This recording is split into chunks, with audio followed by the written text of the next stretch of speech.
Like के बदले करीब 7 लाख लोगों से 3700 करोड़ रुपए की ठगी की जांच में चौंकाने वाले खुलासे हो रहे हैं। अभी सबसे बड़ा सवाल है कि ठगी के मास्टरमाइंड अनुभव मित्तल ने जाल बिछाकर जो 3700 करोड़ रुपए जुटाए, उन्हें ठिकाने कहां लगाया। लगातार अनुभव मित्तल के ठिकानों पर चल रही है छापेमारी। बड़ा सवाल यह भी है कि दिल्ली के पास कई महीनों से लोगों की आंखों में धूल झोंका जाता रहा, लेकिन किसी भी एजेंसी को इसकी भनक क्यों नहीं लगी। करीब 7 लाख लोग और 3700 करोड़ पर हाथ साफ। ये फर्जीवाड़ा दिल्ली से सटे नोएडा की एक कंपनी करती रही और किसी को भनक तक नहीं लगी। लाइक के बदले ठगी के इस जाल से पर्दा उठने के बाद अब सभी एजेंसियां जांच में जुटी हैं। रविवार को प्रवर्तन निदेशालय ने भी केस दर्ज कर लिया और ठगी के आरोपी अनुभव मित्तल के नोएडा, गाजियाबाद और कानपुर में 5 ठिकानों पर छापेमारी की। एबीपी न्यूज को जानकारी मिली है कि प्रवर्तन निदेशालय को अनुभव मित्तल के ठिकानों से करोड़ों की जायदाद के कागजात मिले हैं। अब प्रवर्तन निदेशालय अनुभव की संपत्ति जब्त करने की तैयारी कर रहा है ताकि उन लोगों का पैसा निकाला जा सके जिनकी गाढ़ी कमाई पर डाका पड़ गया है। अब उन बैंकों से भी संपर्क किया जा रहा है जिनके जरिए अनुभव अपना ये गोरख धंधा चला रहा था। अभी तक की जांच में ये भी खुलासा हुआ है कि नोटबंदी के दौरान अनुभव मित्तल की कंपनी ने 2 करोड़ रुपए कैश जमा करवाए। ये पैसा गाजियाबाद के एक्सिस बैंक की राजनगर ब्रांच में जमा कराया गया। ये भी पता चला है कि गाजियाबाद की कुछ कंपनियों के जरिए भी अनुभव के पास पैसे आए। अब इनकम टैक्स विभाग ये जांच कर रहा है कि दूसरी कंपनियों ने अनुभव की कंपनियों को पैसा क्यों भेजा, जबकि इनके बीच कारोबार के कोई सबूत नहीं मिले हैं। फर्जीवाड़े की इस पूरे खेल का खुलासा 4 दिन पहले हुआ था, जब यूपीएसटीएफ ने ब्लेज इन्फो सॉल्यूशंस नाम की कंपनी के मालिक अनुभव मित्तल को गिरफ्तार किया था। कंपनी की करतूत सामने आने के बाद उन लोगों के होश उड़ गए जो सिर्फ लाइक के जरिए पैसे कमाने के लालच में फंस गए थे। अभी तक कुल 1600 लोग पुलिस को अपनी शिकायतें दे चुके हैं। जांच में यह भी सामने आया है कि ठगी का यह जाल सिर्फ देश में ही नहीं, विदेश में भी फैला था।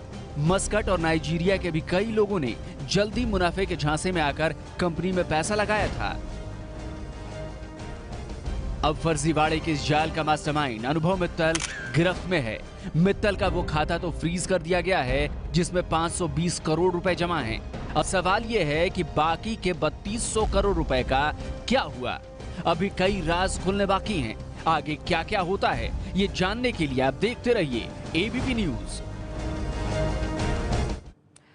आज जिस शख्स पर लोगों के 3700 करोड़ रुपए का डाका डालने के आरोप लग रहे हैं, उसके बारे में वहां के लोग क्या सोचते हैं जहां का वो रहने वाला है, यही जानने के लिए एबीपी न्यूज संवाददाता अंजलि सिंह पहुंची दिल्ली से करीब 70 किलोमीटर दूर हापुड़ में पिलखुआ के किशनगंज की उन गलियों में जहां अनुभव मित्तल का बचपन बीता है। आप देखिए अनुभव मित्तल के जीरो से हीरो और फिर हीरो से जीरो बनने की पूरी कहानी।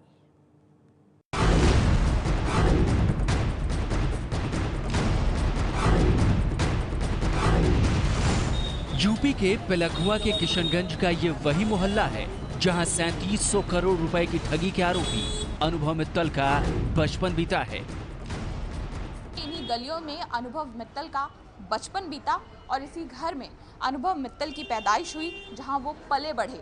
लेकिन उसके बाद अनुभव मित्तल ने जो यात्रा तय की वो अपने आप में बेहद अनोखी है।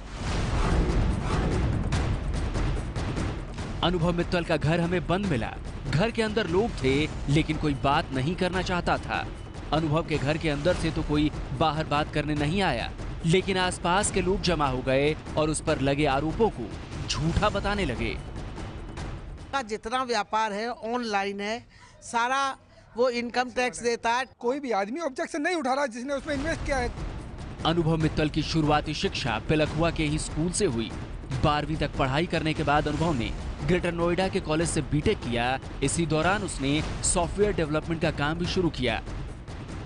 अनुभव का घर तो बंद मिला, लेकिन यहीं पर हमें उनके 2 दोस्त मिले जिन्होंने हमें बताया कि अनुभव बचपन से ही होनहार लड़का था और जिंदगी में कुछ बड़ा करने का सपना देखता था। इच्छा थी कि वो कुछ करना चाहता था, कुछ अच्छा करना चाहता था, जिससे कि देश का नाम हो, उसके परिवार का नाम हो, उसके एरिया का नाम हो। उसने कभी अपनी फैमिली से पैसा नहीं मांगा।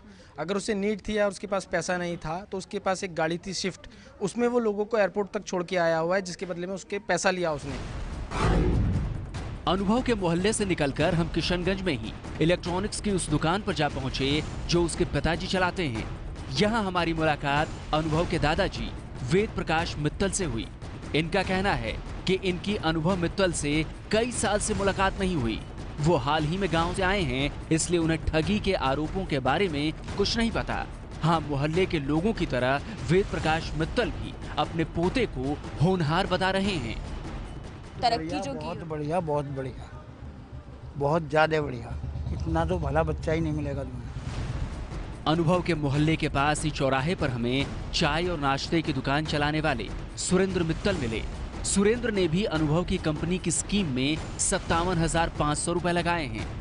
एक के बाद एक ये लगातार ट्रांजैक्शंस आप देख सकते हैं, और आखिरी ट्रांजैक्शन जो इनकी की गई है, जो एंट्री पासबुक में है, वो आपको दिखाते हैं 24 जनवरी 2017 की, यानी कुछ ही दिन पहले की ये ट्रांजैक्शन है। 2,667 रुपये इनके अकाउंट में आए हैं। सुरेंद्र मित्तल के पासबुक से ये तो पता चला कि इन्हें पैसे मिल रहे हैं, लेकिन एक बात गौर करने वाली है, जो पैसे पहले रोज आते थे अब हफ्ते में एक दिन आ रहे हैं।